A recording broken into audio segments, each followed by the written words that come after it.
Dhaka Capitals ও রাজশাহী ওয়ারিয়র্সের ম্যাচের toss হতে আর minute কয়েক বাকি। সবার সঙ্গে ঢাকা ক্যাপিটালসের সহকারী কোচ মাহবুব আলী জাকি দলের পরিকল্পনা সাজাচ্ছিলেন। ঠিক এই সময় মাটিতে লুটিয়ে পড়েন তিনি।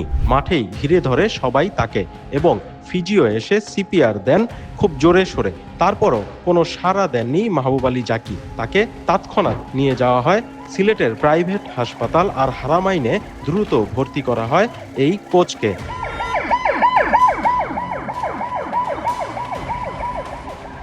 মাহবুব আলী জাকি বাংলাদেশ ক্রিকেটের অনেক পরিচিত মুখ, তবে সব সময় সংবাদ মাধ্যমের সামনে উপস্থিত হন না তিনি।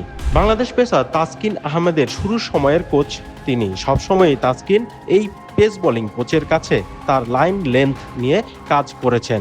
সেই কাজের অনেক কিছুর প্রতিফলন তাসকিনের পরবর্তী ক্যারিয়ারে বোলিং উন্নতিতে সহযোগিতা করে।